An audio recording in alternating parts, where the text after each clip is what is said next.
Number 8 जो है उसमें बोला गया है find the sum of first 51 terms of an AP.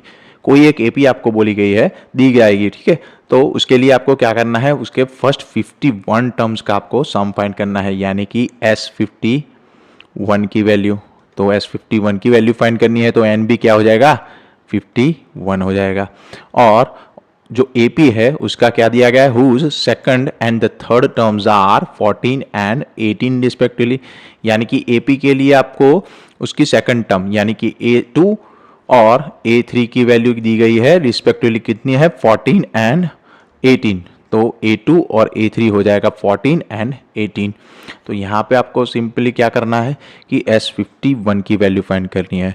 तो उसके लिए आपके पास दो टर्म यहाँ पे मिसिंग है, कौन कौन सी, एक है A की वैल्यू और एक है D की वैल्यू, ठीक है। तो D यानी कि कॉमन डिफरेंस। तो अभी हम क्या करेंगे, सबसे पहले D की वैल्यू फाइंड करेंगे। तो कैसे करेंगे, D की वैल्यू फाइंड करने के लिए आपको दो चीज़ यहाँ पे दी गई है, ठीक है। एक दी गई है A2 की वैल्यू और एक है A3 की वैल्यू।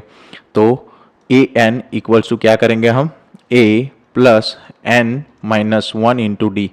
एक बार हम उसमें लेंगे n इक्वल्स टू क्या लेंगे, 2, तो A2 के लिए। और दूसरी बार हम क्या करेंगे, n इक्वल्स टू ले लेंगे 3, तो हमें क्या मिलेगा, A3 का इक्वेशन मिलेगा। तो n इक्वल्स टू 2 जब लेंगे तो A2 इक्वल्स टू क्या बन जाएगा, a प्लस n क्या है 2, तो 2 माइनस 1 हो जाएगा 1, और d तो हमें फाइंड करना है, तो ये बन गया A2 equals to a plus d. A2 हमारे पास है 14, तो 14 इक्वल्स टू क्या हो जाएगा, a प्लस डी। तो ये हो जाएगा हमारा इक्वेशन नंबर 1। फिर n इक्वल्स टू 3 हम कहाँ लगाएंगे, ए एन वाले इक्वेशन में। तो यहाँ पे क्या बन जाएगा, A3 इक्वल्स टू ए तो फाइंड करना है, n क्या है 3, तो 3 माइनस 1 हो जाएगा 2, और d भी फाइंड करना है तो 2d। तो A3 की वैल्यू हमें बोली गई है 18, तो 18 equals to a plus 2d। तो ये बन गया हमारा इक्वेशन नंबर 2। अभी हम क्या करेंगे, a प्लस 2d, सॉरी हमारा जो इक्वेशन 1 बना है 14 equals to a plus d, और इक्वेशन 2 है 18 equals to a plus 2d। तो देखिए a हमारे पास यहाँ पे सेम है, तो यहाँ पे हम क्या करेंगे, एलिमिनेशन कर देंगे। हम क्या करेंगे, जो हमारा इक्वेशन नंबर 2 है उसमें से इक्वेशन नंबर 1 को हम सब्ट्रैक्ट कर लेंगे। तो इक्वेशन 2 इक्वल्स टू क्या है, A18 equals to a plus 2d, उसमें से सब्ट्रैक्ट क्या करना है, 14 equals to a plus d. हमारा फर्स्ट जो था, फर्स्ट इक्वेशन, उसे सब्ट्रैक्ट करने से क्या हो जाएगा, देखिए सब्ट्रैक्ट जब करेंगे तो ये 14 है वो भी माइनस का, a है वो भी माइनस का, और d भी माइनस का हो जाएगा। यानी कि जो इक्वेशन नंबर 1 था वही उसकी सभी साइन चेंज हो जाएगी। तो 18 माइनस 14 बन जाएगा 4, a प्लस और a माइनस कैंसल होके 0, और 2d माइनस डी हो जाएगा d। यानी कि d की वैल्यू यहाँ से हमें क्या मिल गई, d की वैल्यू हमें मिल गई 4, जो कि हमें फाइंड करनी थी। किसके लिए, हमें d की वैल्यू फाइंड करनी थी हमारे S51 के लिए। तो देखिए ये d इक्वल्स टू क्या है 4, हम ये इक्वेशन नंबर 1 में यूज़ करेंगे।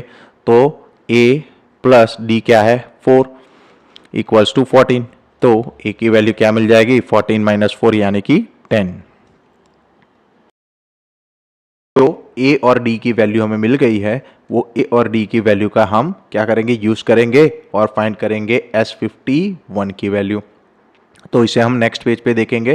तो S51 की वैल्यू फाइंड करनी है तो उसके लिए Sn का फॉर्मूला लगेगा, Sn equals to n by 2 2a plus small bracket n minus 1 into D.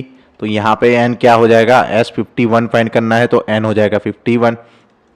a की वैल्यू हमने क्या निकाली है, a की वैल्यू निकाली है 10 और d की वैल्यू निकाली है 4, तो a हो जाएगी 10 और d हो जाएगा हमारा 4। तो s n की जगह क्या हो जाएगा 51, जो कि हमें सम फाइंड करना है। तो n क्या हो जाएगा 51 divide by 2 small curly brackets 2 into a यानी कि 10 प्लस ये जो n माइनस 1 में क्या हो जाएगा 51 माइनस 1 यानी कि 50, और d है हमारे पास 4।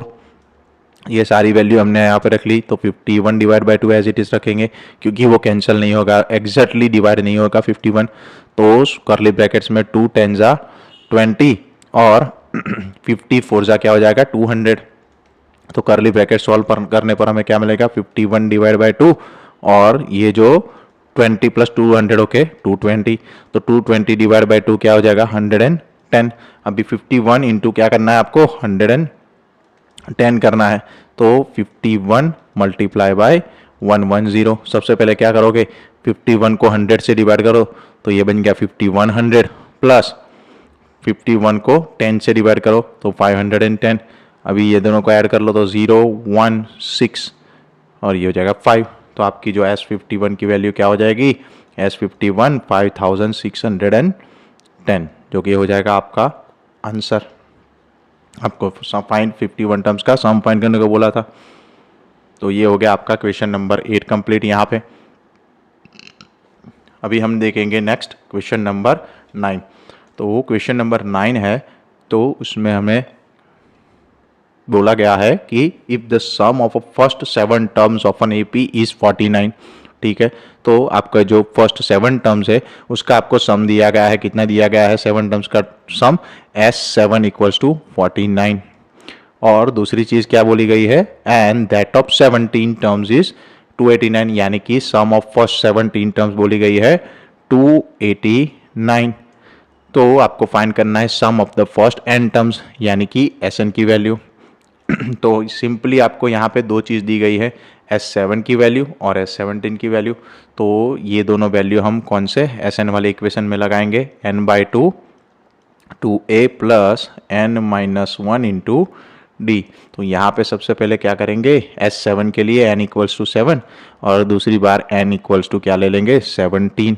तो एक काम करेंगे हम यहाँ पे एक ही साइड पे सॉल्व करेंगे। अब इफ़ n इक्वल्स टू 7 ले रहे हैं हम, तो S7 इक्वल्स टू n क्या हो जाएगा 7/2 ब्रैकेट में क्या है 2 इंटू ए, तो 2a। ठीक है, क्योंकि a और d की वैल्यू हमारे पास नहीं है। n क्या है 7, तो n-1 इंटू डी क्या हो जाएगा 6 इंटू डी। अभी 7 क्या है दिया गया है 49, 49 इक्वल्स टू 7/2 और 2a प्लस 6d। तो देखिए 7 7 का क्या हो जाएगा 47 और 7 से ये 2 मल्टीप्लाई हम करेंगे तो ये बन जाएगा 14। तो 14 इक्वल्स टू क्या बन जाएगा सॉरी 2a प्लस 6d। यहाँ से अगर 2 कॉमन निकाल देंगे तो दोनों साइड से कैंसिल होके 7 इक्वल्स टू a प्लस बन जाएगा 3d। तो ये हमारे पास आ गया कोई एक इक्वेशन नंबर 1, जिसमें हमने क्या किया n इक्वल्स टू 7 लेके Sn का इक्वेशन सॉल्व किया। अभी हम वही इक्वेशन में n इक्वल्स टू क्या ले लेंगे 17, क्योंकि हमें 17 की वैल्यू बोली गई है सम ऑफ फर्स्ट 17 टर्म्स। तो Sn की जगह क्या हो जाएगा 17, यहाँ पे बन जाएगा 17/2 ब्रैकेट में क्या है 2 इंटू ए, तो 2a तो एज इट इज रहेगा। n-1 इंटू डी, तो n क्या है 16, अरे सॉरी 17, तो ये जाएगा 16 और ये बन जाएगा d। अभी देखिए S17 की वैल्यू है 289, तो 289 equals to 17 divide by 2 2a plus 16d। तो ये 289 कैसे 17 से कट हो जाएगा, 17 मल्टीप्लाई स्क्वायर होता है 289 17 का, तो ये बन गया 17 और ये 2 है उसे ब्रैकेट में डिवाइड कर लेंगे तो 2a डिवाइड बाई 2 बन जाएगा a plus 16d divide by 2 बन जाएगा 8d। तो यहाँ पे दूसरा भी इक्वेशन जो है a और d के फॉर्म में हमें मिल गया है। फर्स्ट क्या मिला 7 equals to a plus 3d और दूसरा मिल गया 17 equals to a plus 8d।